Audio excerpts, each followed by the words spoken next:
One of the big interviews yesterday was when Lara Trump went on with This Week with George Stephanopoulos, and he just pointed out how tough this whole October has been, especially because he was warned, but no one knew how bad it could get.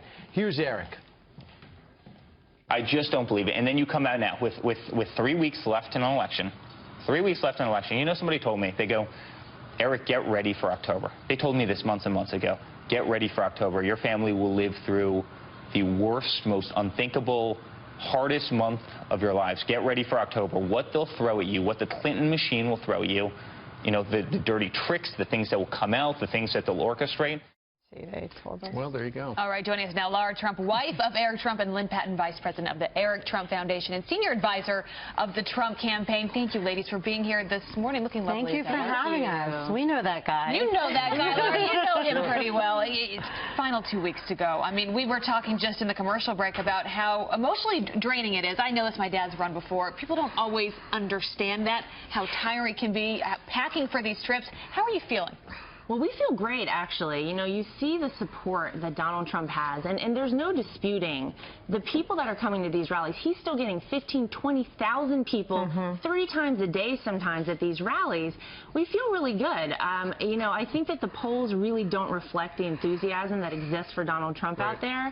And I also think there are a lot of people that may not tell anyone they're voting for Donald Trump, but they're going to get in the voting booth and they're going to check silent majority. But how tough has it been on your family in October? I saw it in Eric's face. It's been very tough. A lot different than August or the primaries. Well, listen, like he said, people have been preparing us for October and the last couple weeks leading up to the election for quite some time. And I think we all knew that it would be tough. But look, this is new to all of us. None of us have ever been involved in politics. And I don't think anything can prepare you for daily your family member getting just bludgeoned by the media, by all angles, all sides. It has been tough, but you know what? It actually has brought us closer together as a family, because when you go through something like this, you really have each other, and I actually am grateful for that. What about the October surprise from the Trumps toward Hillary Clinton? When are you going to drop that? Well, there's still a couple days left in October. Oh, really? So you might have something. We've got some stuff up our sleeve. The women vote, though, so incredibly important, as you guys know. You guys are out on the trail putting together a movement, or you've been doing this now for a while, trying to get women motivated. We know that he's still struggling with that. What do you think, Lynne? Well, you know, this started very organically, our Women's Empowerment Tour. It was a bunch of women, myself, Laura, Omarosa, Katrina Pearson, who all know Mr. Trump in personal ways, in different ways, the softer side of him.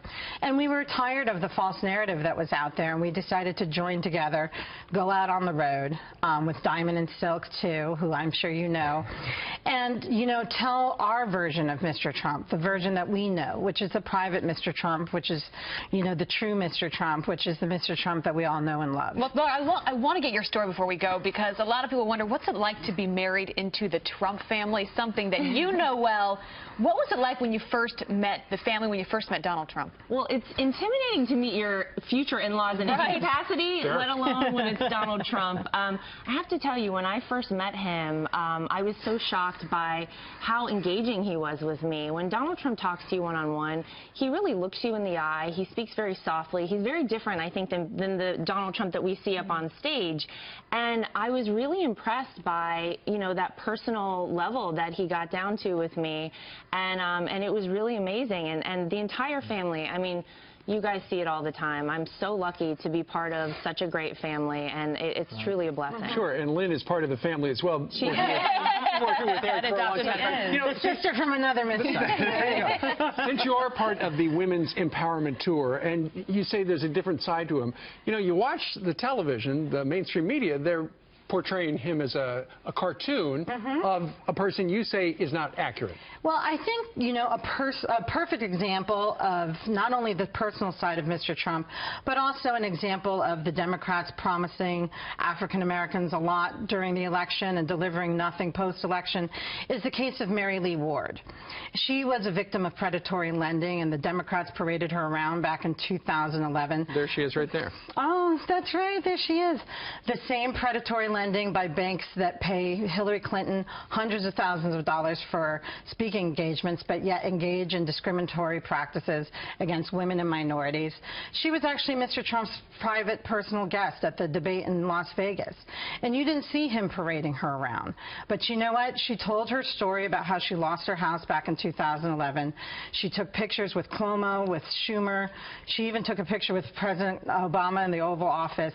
And immediately after the election, nobody returned her calls. She ended up living in her home. And I'm sorry, she ended up living in a car in Brooklyn. That's sad. And 2 weeks ago, with the help of the 77th Precinct NYPD, she came to Trump Tower and told her story. And Mr. Trump was so incredibly touched by what had happened to her and how she'd been totally disregarded that he insisted that I personally bring her with us to Vegas. And I did. And she's a strong, passionate woman. And she said, the Democrats abandoned me, but Mr. Trump is a man of his word, and I know that he will do great things for this country. All right. Lynne and Laura, thank you very much for It's been a crazy ride for you guys. Good luck the next 2 weeks. Thank you. Sprint to the finish. Yeah, thanks, Lynne.